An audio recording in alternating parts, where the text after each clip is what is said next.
write about. Trying to figure out what it's all about. Existentialist. Am I worth anything or just discount? I don't know. That was great sounds of Watson with Outside on WNHHLP 103.5 FM New Haven. Myself, Prestige, with my partner in crime, Long Island raised, Elm City made, EZ BlueZ from the Stay House. This is Behind the Brand. Easy, you are better with introductions. Better than me, if that barely made any sense. So, who do we have with us today on Behind the Brand? Ladies and gentlemen, it is the season, the most wonderful season of all. The leaves are changing colors and about to fall. Everything is just right there. It is that wonderful time for your lederhosen. It is your amazing time to crack a cold one and truly celebrate what October is about. And I'm talking about Oktoberfest. I am talking about beer. Beer, also known as maybe things that make us happy in life. And I love it for that, you know? And today we have one of the premier brewers. I'm so blessed to have this person back on the show. The last time he broke down such incredible science, I actually picked up a book and read, and I haven't done that in forever. But I want you to put your hands together, not if you're driving. If you're driving, you keep your hands at 10 and 2, and also make sure that you blew into the thing correctly so that you can actually drive your car. I'm just saying it is October. Be careful, be safe. Put your hands together for Tyler Jones from Black Hog Brewing. Brother, how you been? Welcome back. Thank you guys so much for having me again. I'm always excited about talking about beer, for sure. Who isn't? Well, and that's one of the most incredible things. You know, obviously it is October, so you have Oktoberfest. Now, for those that are been living under a rock for the past forever, ever, what is exactly Oktoberfest and why is it so important? I mean, Oktoberfest, I think originally there was, some ancient, like a prince and a princess that got married back and they threw this huge wedding for them. And they just, it was a multi-day event that all happened, and that kind of blossomed to what we call now Oktoberfest. It's a big German holiday. I mean, it literally officially it starts as the last week of September is when Oktoberfest starts, but then it carries through and into like the first couple days of October. So Oktoberfest actually starts in September, which is crazy. But it's but I mean this is the time of the year where people are looking for those traditional German style lagers, those Marzens, those Vienna style lagers. So I mean that's kind of what's really coming out right now. And of course we have a couple different options as well beyond that. Of course. Now, when you actually break down, because again, for those that aren't as well versed in the palate of the tasting of beers, what is the difference between a lager or and say, a sour or more traditional summer ale type of? Oh yeah, for sure. So I mean, lagers basically like you can look at beer as like as like vehicles, right? Within vehicles, there's cars and there's trucks. So like a beer can be broken down into an ale or a lager. So lagers are just the yeast strain used during fermentation is different than the ales. With the ales are fermented warmer, so you get a little bit more yeast characteristic into that beer. And there's a whole slew of ales that kind of like branch off of that. And then lagers has their very specific lager yeast strain that's fermented cooler. Just during that cooler fermentation, lagers come off like cleaner, crisper, easier to drink because of that. I mean, to lean into like the wine world a little bit, you think like red ales are a little bit more robust and more flavorful, and white wines are a little bit like cleaner, easier to drink. So kind of like ales are more like red wines and lagers are more like white wines, where you kind of like they're both wines, but they both have they're within the category. You kind of like break them down that way. And then you talk about like Oktoberfest is like that's just a whole nother branch within the lager strain for sure. It's a different league. Oh yeah. So again, let me ask you what your favorite child is kind of aspect is. Are you more of an ale person or are you more of a lager person? I mean, I think I might have mentioned this last time, but beer is like uber situational for me personally. Right. It comes down to like what's the last beer I drank, like what time of the year it is, what am Mhm. I eating with it. But I mean, this time of year, like you want those fall flavors in there, and but it's not cold enough where you want those big hearty like imperial stout like ale stuff. So I think like the Oktoberfest fits in that little perfect window Right. where it is a lager. It has a little bit cleaner, easier finish on it. But the fact that like the malts used within it, you get more of this like sweet, crackery kind of notes going on in there. And it's just beautiful for this time of year. That's awesome. And I love the fact that you really do talk about how it is situational. And that's really what beer has been for a very long time. But we're starting to now see that more and more in regular culture now that, there is a beer for, say, very similar to the wine aspects that you referenced before. You don't necessarily have the red wine with a good snapper fish. You would have more of a white wine type of aspect, and there are those incredible notes when it comes down to beer. But for the longest time, mainly in American culture, it was just like a beer. That's it. That's what you had.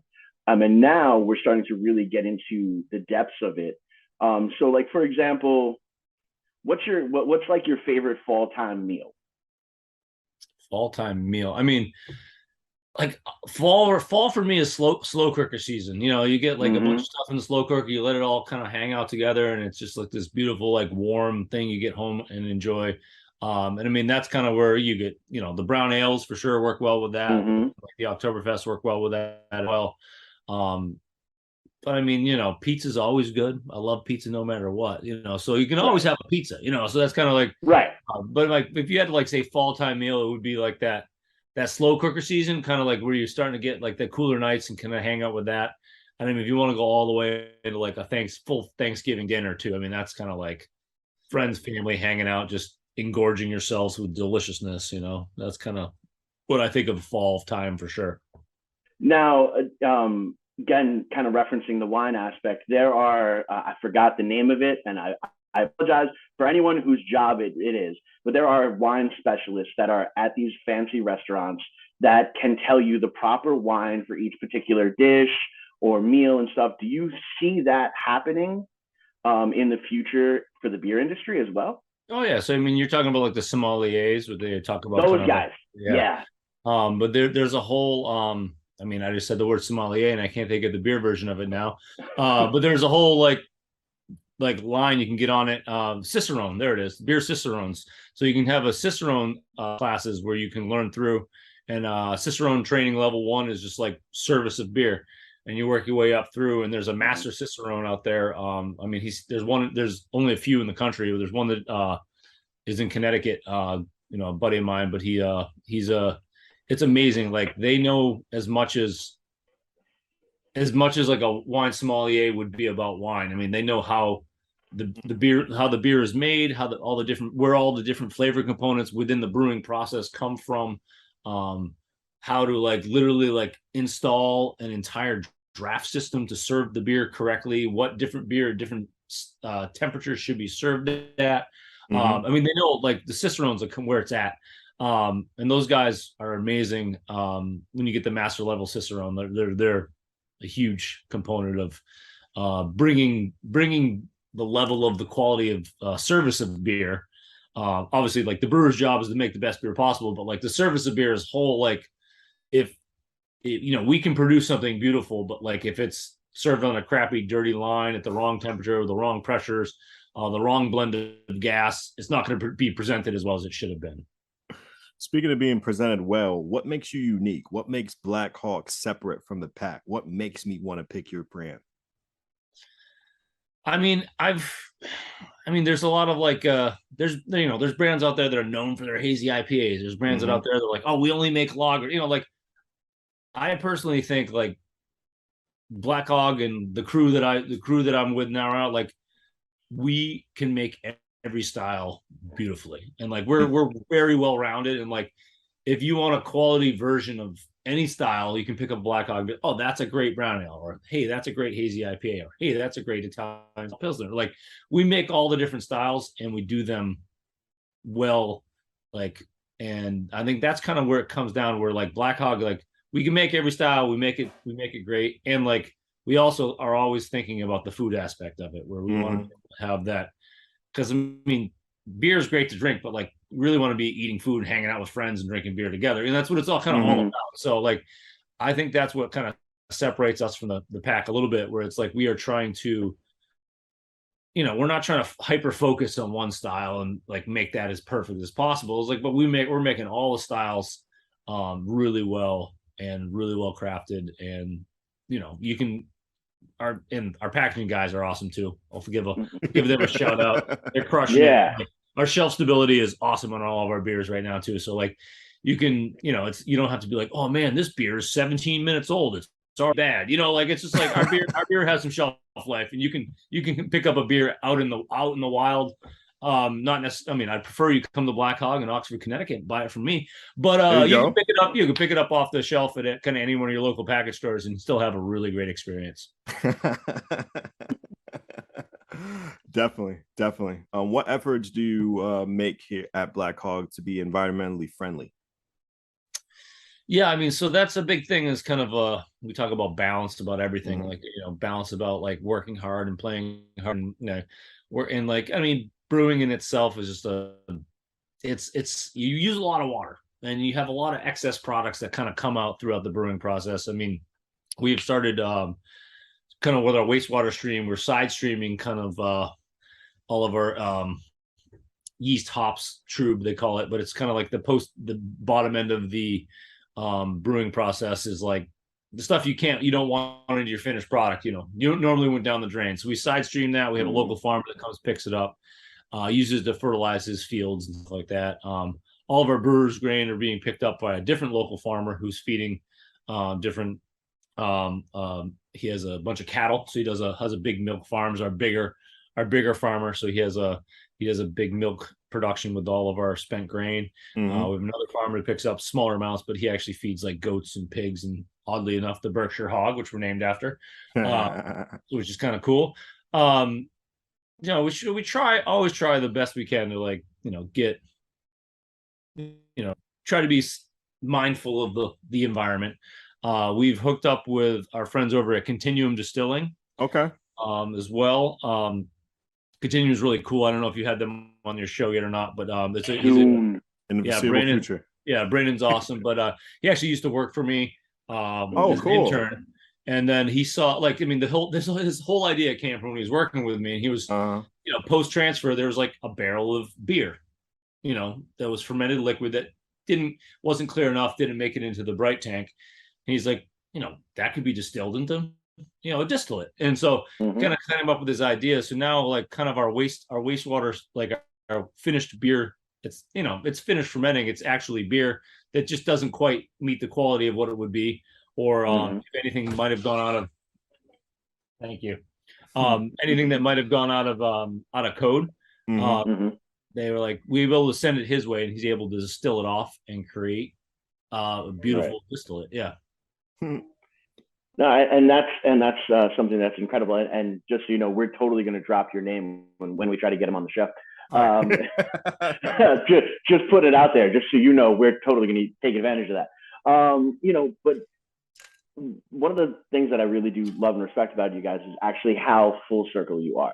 Where you are dealing with the farmers, but not just taking from the farmers, but also giving back. It is very true to your philosophy, and you guys are so much fun. Like, I know we talked about it a little bit on the last show, but those who are not following your TikTok, it is just so fun to like see people having a great time at work, especially where there's a whole lot of darkness and a whole lot of stories that are going to tell us bad things. It's great to see something refreshing as for just a bunch of people who enjoy hanging out together. Now, I'm sure that's not like that every single minute of when you work, because that's not reality. But your TikTok reality, chef's kiss. I absolutely love it.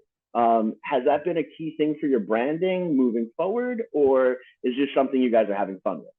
No, I mean, that's something where it's like, social media is crazy and it's just fun. And like, before I go to bed, I'll just scroll on either TikTok or Instagram, kind of see what music is trending and like what people are doing to it. I mean, it's for me, it's like I'll go with like I'll just see some TikTok trend of like, oh, people are playing this music and doing. I mean, there was like the Billie Eilish thing. Mhm. Everyone did like they were all these girls were rolling over and they were going from like like their PJs to like super sexy and I had this background. Right. So I had all my brewers get lined up. I'm like, all right, we have all these new t-shirts. Let's display a new t-shirt. So like they all rolled over and like did the same transition into their new t-shirts, like just using that same music. I mean, it's just kind of fun seeing what people are trending and what's going on and then trying to be like, how can I use that to promote Black Hog? And that's kind of like all I really do on that world of it.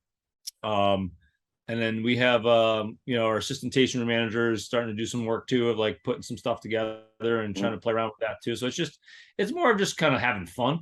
And then hopefully people see it and come in and drink the beer. Because I mean, no one can experience Black Hog by watching a TikTok, but people can experience Black Hog by drinking it. So it's like it's just kind of like, more like, hey, having fun, come have fun with us and enjoy a beer. No, I think it's incredible and really I think personally where marketing and advertising is going to be moving into the future, where we're not really going to be 100% worried about the spending $17 million for a 10-second commercial on the Super Bowl. It'll be more focused as what is trending right now on this trending social media aspect. Let's do a 15-second thing going on off. I think it was absolutely genius you guys taking that particular trend and really highlighting something that you have out there. So I really definitely dig that. For sure. No, and social media is a necessary evil. And my wife's like, you're always on your phone. I was like, well, I gotta see what people are doing so that we can make it happen for Black Hog, So it's but it's fun though too. At the same time, I had a good time. I mean, we just did this thing. Todd, one of my assistant brewers, he's actually the head of my cellar, as well. But he hates the social media things, and it's always like this. Whenever we're doing something crazy, he's always just like, "What is going on?" And so, one of my other brewers, Mike, really good with the social media, and so he'll always film Todd like just like shaking his head. So we started this whole little side thing of like disappointing Todd, while we're nice. Nice, very nice, very nice.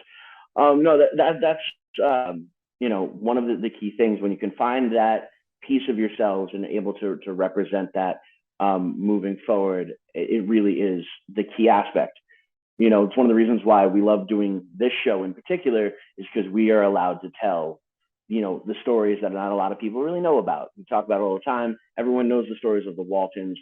They know how Walmart was founded, but they don't really know about the bodega that's been on the street corner for 32 years and, gone through 3 generations and is still out there thriving, we really are blessed to be able to tell these stories. Now, as you continue to move forward and grow, I'm growing too on WNHHLP 103.5 FM New Haven, right here on Behind the Brand, myself, Prestige, and my partner in crime, Long Island Raised, Elm City Made, EZ Blues is in the building. We're going to take a little pause real quick, but we'll be right back for the show. No, I think it's absolutely incredible. Like as you're continuing like the self-sustainable aspect and really showing who you guys are.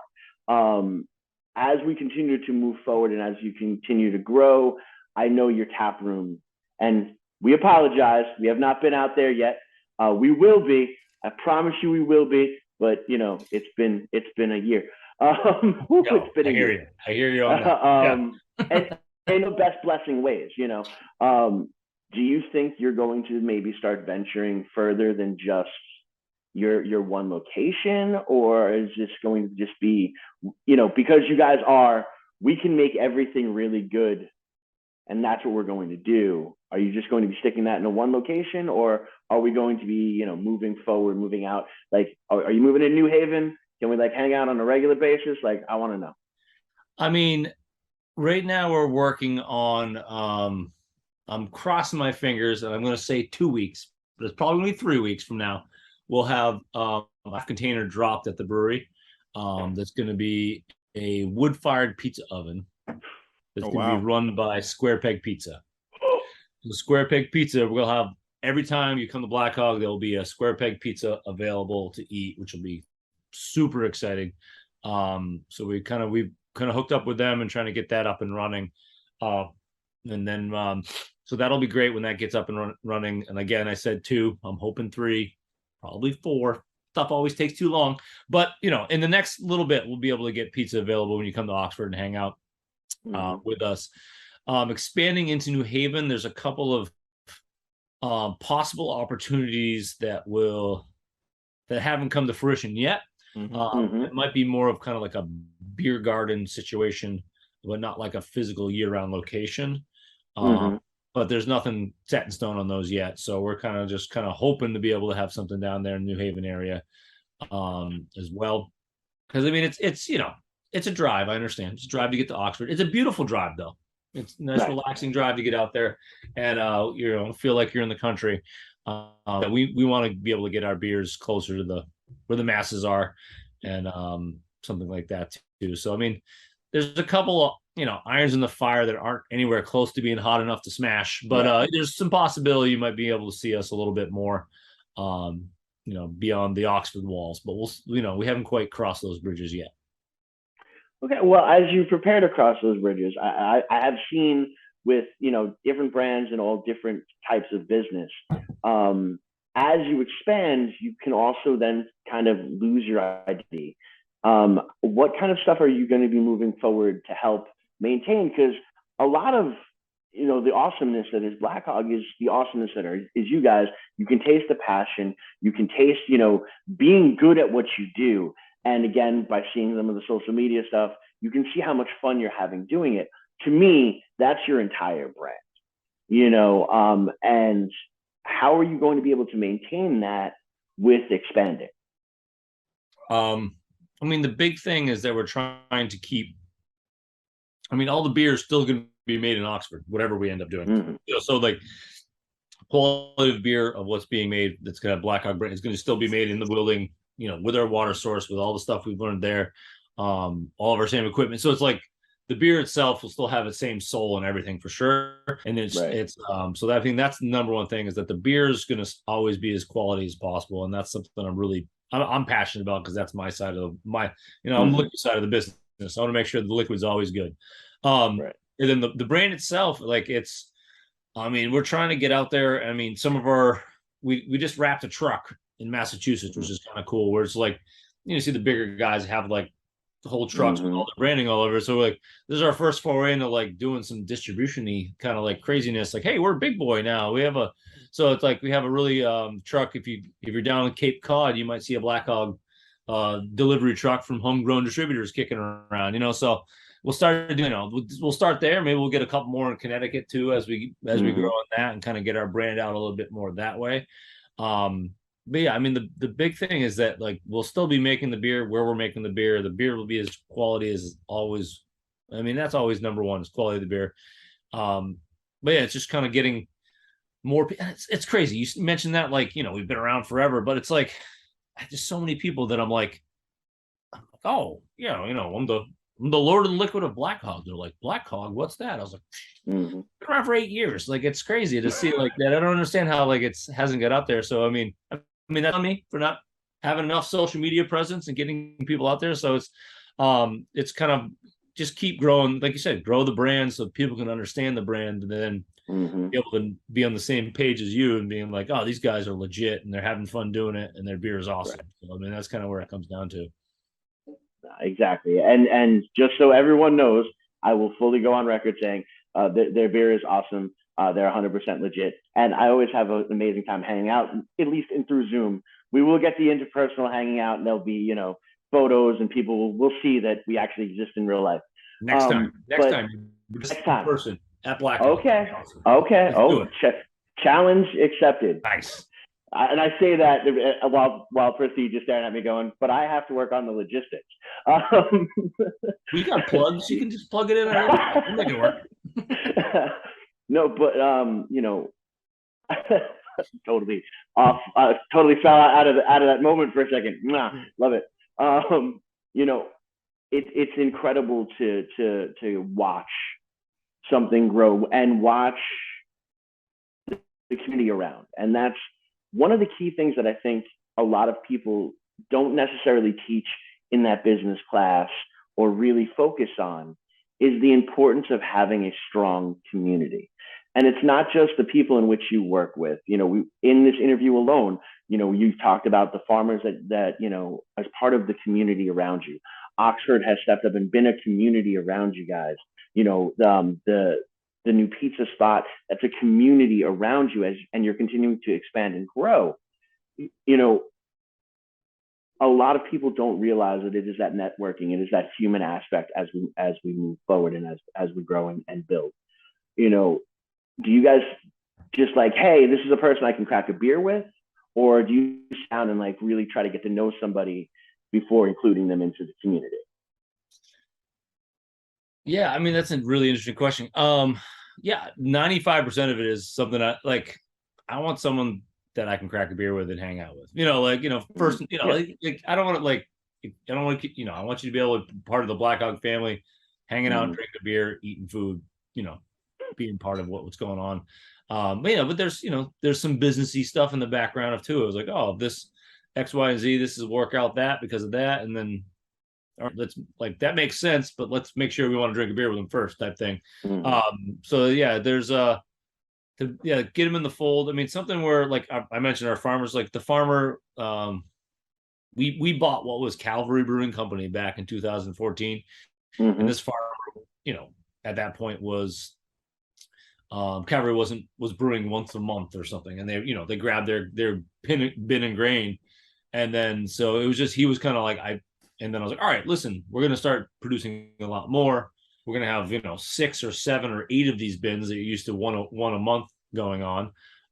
So let's so he started actually had to do some research, and because he was just feeding it to his calves to fatten them up, he was actually feeding it to his dairy cattle, because he didn't want to affect the milk quality, which is totally understandable. So he had to start doing some testing, how much he could blend in, be able to make sure that like if you blended it in, it wasn't going to affect the milk quality. And he ended up, and now he's using it as part of his main feed, and that's helping him out because now as I expand, he talked to me about he has a grain contract. He spends like $70,000 a year on grain to feed these cows. So like I'm glad to help him out and give him a percentage of that, so he doesn't have to spend that much money, and he's able to cut in some of stuff that I would have had to pay to get rid of. So it's like mutual beneficial and that stuff. But it's just having that conversation with him ahead of time, like, hey, listen, we're going to expand. You're going to have to use this and more frequently. Is that something you can do? Or, and having that back and forthness, it was super important in the beginning of that. But yeah, getting people into the fold. I mean, sometimes people just roll into the tasting room and start chatting, and then all of a sudden they're in the fold somehow in one way or another. So it's every situation. I mean, like every beer, different situation every single time, kind of what happens, and it's crazy to see how it all pans out in the long run for sure. Tyler, no, definitely, and I just to say also, it's how amazing how approachable you guys really are, where they can walk into the tap room and have the conversation, or be a goofy bearded dude sending an email to your website saying, hey, we'd love to have you come on the air, and from jump you feel like family, and that is a trait that I kind of want to give you the flowers for now, because there's a lot of people out there that don't feel like family, and it's nice to see that there are still people out there that do feel like family. Great. So thank you. No, thank you. Okay, I got the ball now. Tyler, how many batches of beer do you go through in a typical month or a year for your company? I mean, right now, I mean, it's seasonally, obviously. There's two dips in the production scale of stuff where it's like you get through the end of the year, like a New Year's, January and like half of February is pretty slow. But by February, people are like, screw this, I want to go back out and start doing things. So we start ramping back up. Spring stuff starts coming out, and then summer hits. And there's a weird little dip in August too. Really? Where like all the distributors, I think, have like overbought the summer beers. And in August, they're like, oh, we're not buying any more beer. We're going to get rid of all the summer beer before the fall beers come in. So there's those are the two. I mean, secrets of the distribution world I'm giving out right here. You know, it's free, free. But no, those are the two dips Free that kind of knowledge. happen within it. But like kind of on average, like right now, what we're running, we'll pretty much we'll single brew on Mondays and Fridays, and double brew Tuesday, Wednesday, Thursday. So that's 1, 2, 3, 4, 5, 6, 7, 8. So that's 8 15 barrel turns a week. So quick math. But, you know, so it's like that's kind of 120 barrels a week. yeah, kind of where we're running right now. Yeah. Yeah. So we're about 120 barrels a week, production wise in packaging. So that's kind of like where we're running. So if that time, you know, so we're 120 times, we're shooting for that kind of like 5,000, 550, 500, 6,000 barrels a year is kind of like our kind of where we're running right now, which is kind of where we're designed to be. So I'm happy to finally get. I mean, it's been a hard day's night to get to that point, but it's, you know, we're there. COVID didn't help at all with any of that, which is crazy. But now we're like starting to flip around and get some stuff dialed in. So that's kind of, so we're in that 5,000, 6,000 barrels a year window right now. So a lot of stuff is going in your favor right now. Yeah. I mean, it's just good. like, That's beautiful. Yeah, it's been good. That's what I'm talking about. Easy. Balls back to you, buddy.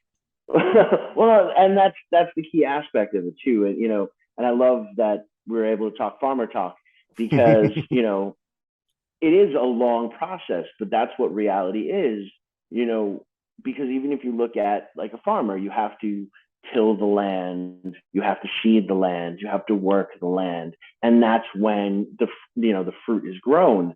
And it's the same aspect. It's because you guys have been working hard for those 8 years. It's because of those relationships that you start to build. You know, one of the key things we love about this show in particular is we're able to show success is not, you know, the Bugatti that, you know, we hope for. Success is not the failed TMZ story that you're going to hear about the downfall. Success is being able to create a family-like existence and to be able to sustain living happily and within one's means. And that's what I really love about, even though, you know, your guys' story in particular, COVID definitely hit you, it hit everybody with that 1-2, and it sucked.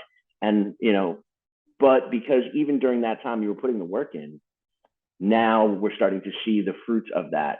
And you guys were being prepared for when that turnaround was coming.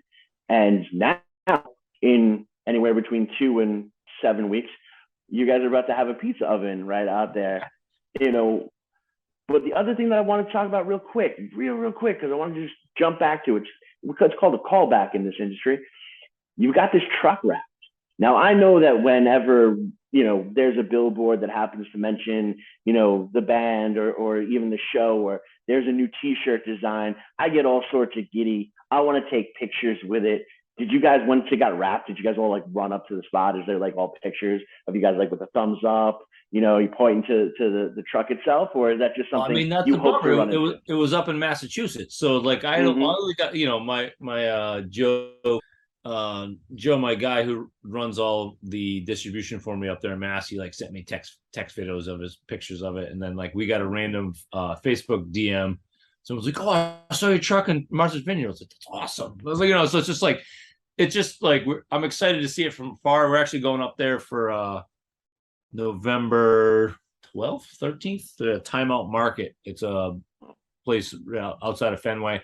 We're on top there with a cold pizza Pilsner, but they do like a vendors event where they kind of go up and we all pour beers, and they have 2 of our beers on tap. We bring a third one and hang out and share it with all. But so we're going to go up there. So I'm hoping I can see it when we go up there in November. So, but yeah, it's been weird to have it like be up the whole, you know, up in Massachusetts, like floating around Martha's Vineyard, and I've never touched it. You know, it's weird that way, but I'm excited to at some point for sure. That's awesome. And hopefully you guys are up there on the 13th, because I will also be there for the 13th for the New England Music Awards. Nice. So maybe we can run into each other then. Sure. I don't know, but hopefully, knock on wood, that'd be dope. And then we'll get pictures and people will see that we both actually exist. You know, it's not just a social media thing, we swear. We swear. Now, how important is it, you know, for especially those that are just coming up to get involved in these like vendor events, because I think a lot of people are overlooking this, and I personally think it is a beautiful marketing tool. Can you explain a little bit about the importance it has been for your guys' brand? Like you mean, yeah. So I mean,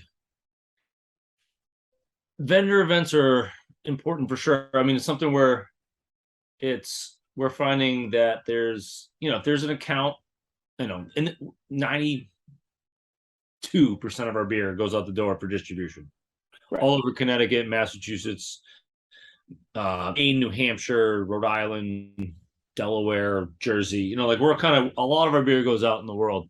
And if you have an account out there that is, if they're a package store, they always have your stacks, multiple different stacks available. That's the account you go do a tasting at. You have a bar that's like, hey, we have this one beer on, we're going to keep it on all year. Like we're projecting to go through like, 5 half barrels a week. You're like, great. When they need an event, you drive to wherever that is and you do that. So it's kind of like you find those the vendors that are like, that want to work with you. So you work with them. That's kind of what it comes down to in the distribution world.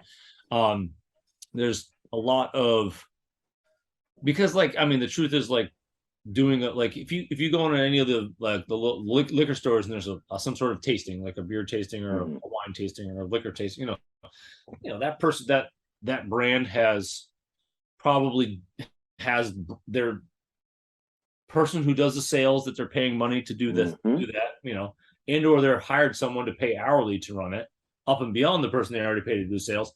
All of the stuff they're handing out, they're probably just giving away. And they're not, so it's like you run all of the metrics on it, and it's like, well, for a 3-hour tasting, we got to sell 15 cases of beer, within that tasting to have it break even. And it's you never, like, if you look at it like in a very like small window, a tasting, you're never going to make money. You're always going to lose money on a taste, but it's a brand awareness. It's, hey, person walked in on a Friday, they saw a Black Hog person there pouring beer, passionate about the brand, pouring them a sample. Yeah, they bought a 6-pack this time. Maybe when they come back the next time, they'll also buy it's just that the repeat. So you can't look at it as like a very isolated situation, because if you do, you're like, why am I doing any of these? They all lose money, So it's a having that. It's like you got to look at everything at both angles. You look at anything as like that specific day, what's happening, but also like globally, how is this affecting us? So it's kind of it's a hard game to when you're running the number side of it, to figure out, is this actually making us money in the long run? Is it we can write it off as a branding thing, or like, so it's kind of like, how do you play all those different things and in having the decision of which ones to do is the big one. So it's like, but if that person is one of those guys you want to sit down and have a beer with, you're going to hang out with them every time and do things with them every time. And like, so it's just like, so it's kind of like, it all comes back to relationships in the long run for sure. Yeah. Well, and actually I love that I'm able to reference this, because I am a huge like World Series of Poker fan, and my favorite World Series of Poker player is Doyle Brunson. He won twice. It's actually now called the Doyle Brunson when you have a 10 and a 2. And if anyone's ever read his book, and I have, because not all there, but if you've read his book, he talks about looking at not, the way you don't go on tilt, and going on tilt means you get very aggravated and you can lose everything, is one, looking at the hand that you're playing just as that singular hand, but also looking at every single tournament as just a big, looking at your entire career. Yeah, I might have lost these tournaments, but I then won these. And at the end, that's when you can really say whether you've broken even, or, you've gone up or down, but you're looking at every single thing as that huge, big picture. And it's so true. You need to, capitalism has stated, you got to spend money to make money. Yes, but you have to, what it truly is investing in yourself, investing in the brand itself, and you take these chances. And sometimes those chances will pay back big. Hopefully they got a dope salesperson that's there, and they're able to talk up that person that was getting that 6-pack into maybe getting 4 6-packs, or a half a keg, because they do have that party coming up. Now that's the other key question that I definitely want to ask, and we've never asked anyone this before. As a brewer, what do you prefer? Draft or can? Draft always. As we hear on WNHHLP 103.5 FM New Haven, myself, Prestige, and my partner in crime on Behind the Brand. Go ahead, Tyler. No, I mean, draft is how beer has always been, should have been served from millennia. You know, like, I mean, you go back to like in England where they just took the big old wooden cask and bung the bottom of it, turned a valve and drank. You know, like drinking out of a glass off tap is where beer's meant to be. And there has been a lot of advances within the packaging world to make beer as high quality as possible in the can. It's so much easier to move stuff around in a can for sure. 100% agree. Like you can bring a can wherever you want to go, blah, blah, blah. But like having I kind of look at it when I started in the brewing world. You know, I was a brewer, and like I had I made the beer, I put it in a spewing tank, and then it went on draft at my place, and that was it. That was my distribution network. You know, so there was just like I went upstairs and talked to people, and you know, I would drink beer with them, and I knew that I knew how the beer was brewed, I knew how the beer was transferred, I knew how the beer was kept cold, I know how clean the line was, and then they were drinking, and I was like, great, this is awesome, you know. So when I had that transition into the distribution world, is like I did lose a little bit of control because it was like I knew how to now, like I know how the beer is made, I know how the beer is transferred, I know how the beer is packaged, but then it leaves my dock and goes somewhere. And then from somewhere it goes somewhere else possibly, and then maybe into a cooler, and then to their house, you know. But so there's like 3 or 4 steps. I don't know what's going on, which has always been like in the back of my head of like how far I ever want to distribute Black Hog, because it's like I said, draft is where it's supposed to be. Like but I want, like, if my beer's on draft somewhere and there's the owner of that bar says like, oh man, this beer is pouring crap, like in my head, I want to be able to get in my car, drive 5 hours and fix it. You know, like I want to be able to, like, I still want that much control. Like I'll be there in 5 hours, just drive and just figure it. And like, so it's that's a long-winded way of saying drafts is better than cans, but it's just this within the process, like, you know, beer's put into the bright tank and now it's finished beer ready to package, and then you fill a keg, and then it's, you know, that's the there's not another step of then, all right, I'm filling, now I'm going from the bright tank into a can that then is getting hand transferred into a pallet that then is going in, and then maybe, like, because people that serve kegs keep them cold, people that have cans on their shelves might keep them cold, might put them on the warm shelf. Heat, the worst thing you do to a beer, hands down. Like it just ages a beer so much faster. So it's like you lose control when it goes into a can, from my anal brewing world of the thing. But personally, like having that experience of like going to a bar that's like a beer bar that has a well-crafted beer list. Like they have multiple different glasswares depending what they're serving. You order it, you just know that this beer has been taken care of from day one, and like enjoying that beer. It's beautiful, perfect sized glass for that beer. It's just like that's a whole experience in itself. And that's, I think, how beer should be served, is draft for sure. Definitely. I love that answer. And I thank you so much for being just brutally honest with it. I love it. Now let's talk about, because it is Oktoberfest, and you said you had a couple of beers that were aligned for it. Oh, look at that beautiful can! Nice, beautiful Great shot of that can. Too. That was well done. Great brand placing. And now he's drinking. Don't worry, I'll be drinking in a little bit. I am at the State House. Yeah, and I'll be drinking Black Hog in a little bit, actually. Nice. Awesome. Gotcha. Looking out. I'll take a picture. We exist. Gotcha. Now, what is the heavyweight of this season for you guys? What is the new? What's the new that's coming through? The new. I mean, so Oktoberfest obviously just hit and has hit, and it should be on shelves. And if it's still available, go grab it. We have a Vienna style lager we did brewery only release that I'm digging right now. I happen to not have one on hand, which is a bummer, but it's kind of the Germany and Austria both make similar beers around this time of year. And the Vienna style lager it's not as dark in color, but it still has the same malt backbone to it. Really great, for this time of year. And then we do our pumpkin spice latte. Oh, wow. Yeah, so it's kind of our coffee shop series we do. So we do like a Great Mind Coffee. They do a local roaster up near us. So Great Minds hooks us up with all of our coffees, and then we put that into a lactose-based milk stout, and then infuse it with all of the pumpkin spice love that should be happening. Because personally, like, pumpkin ale is overdone.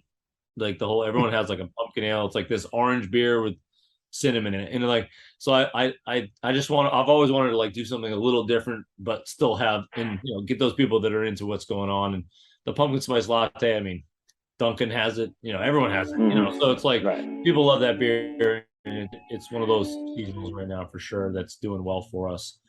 So that's kind of the new that's happening right now out and about. In the future, we're going to be coming out shortly with our nor'easter, because we're starting to get into brewing. We're 3 months ahead in our world, so our nor'easter is kind of our next double IPA. They'll be coming out with Idaho 7 and Mosaic. I'm just going to be super excited about that one. And then Choosy Moms, which is a peanut butter imperial stout. That's coming out for stout season's going to hit us hard here in the next couple weeks, so we're going to be great. It's going to be great. Tyler. Choosy Moms choose Jif. I love it. Seriously, that is genius. That is genius. He was taking a trend and expanding upon it. This is exactly what we were talking. That's amazing. That's funny. That's amazing. I'm sorry, Pete. Go ahead. Go. No. That had to be said. I can play Mario Kart 64 at your brewery. We used to have Mario Kart 64 until people dropped the controllers and shattered them. Nintendo 64 controllers are these days? You can't find them anywhere. They're just expensive. So they are. We do have a stand-up Galaga / Pac-Man machine, Circuit 81, which is pretty fire. Nice. So we have that available at all times. So that's get your video game going on for sure. Besides all that fun stuff, what can I expect just in a typical Black Hog Brewery visit? Tell me. I mean, we walk in and we got it's a pretty chill vibe. I mean, we got a couple couches out front. You can kind of hang out, kind of take over that area. We've got these little booths that you can kind of have a little private areas. You're going inside. I'm mentioning a lot of the inside stuff because the outside stuff, we're getting towards that fall season. The tent's that time down. of year, the tent. Like in the summer, we have a big old tent outside and everything outside. We'll still have the outside space available for seating if there's a nice sunny day for coming out, and then we'll have the pizza oven outside as well. But it's just kind of we'll have some local guys doing some acoustic music here and there, depending what's going on. We're working on trying to get back our a comedy night kind of for the winter. Oh, awesome. Trying to get in touch with those guys. We're having, that hasn't happened yet, but we're working on that too. And I'd love to get a putting league going too for disc golf, which is have a putting league going on Tuesdays, but we got to get it all dialed in for sure. Big thing is you check Instagram for Black Hog Beer. We'll have kind of all that detail there, and we'll always have some sort of Facebook event going. If something is officially scheduled, there'll be a Facebook event scheduled for it, ready to go. So, and people can host their own events there too. Am I right? Oh yeah, for sure. I mean, we keep Sunday mornings as kind of like family nights, family days. Yeah. So we have a pumpkin painting party coming up soon for on the 30th, where you can bring your kids in. You pay a flat fee, you get a pumpkin, and the kids can paint the pumpkin while you have a pint. And then we have photos with Santa kind of as we get later in the season. But you can rent out the space too. Basically, depending how big of a party you have, we've kind of the old tasting room space. I don't know if anyone's been there way back in the day where we were only 2 of the 4 bays we have, but where all the canning line sits right now, you can rent that space out for smaller parties, and then you can also rent a couple space too as well. There'll be all of that information is available on our website. And soon enough, like he said, anywhere from 2 to 7 weeks, we'll be including a whole pizza array and food available with all those party events. So super excited about that, mostly because I had some of their meatballs that were at the Square Peg in Glastonbury, and I think they're going to be on the menu at Black Hog too, which is, so good. Great to hear. Yeah.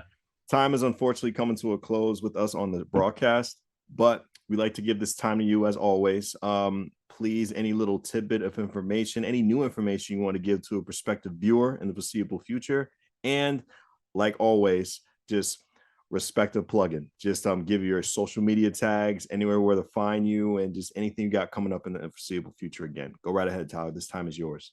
For sure. Thank you guys so much for having me, first and foremost. But yeah, I mean, check out blackhogbrewing.com, Black Hog at Black Hog Beer on Instagram, and at Black Hog Beer on TikTok as well. Facebook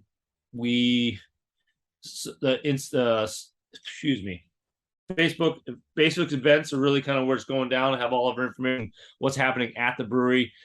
We are in Oxford, Connecticut at 115 Early Road, Building 9A, right by the Oxford Airport. Beautiful space to come hang out. We're open Wednesdays through Sundays for all of your beer drinking needs. And any package store in Connecticut, we should be there. If we're not, ask them to order us. So enjoy our beers anywhere and everywhere. Tyler, thank you once again for being a part of the program. We appreciate you, brother. No, cheers, guys. Thanks so much. Absolutely. On WNHH LP 103.5 FM New Haven, myself, Prestige, and my partner in crime, Mr. EZ BlueZ. Appreciate you.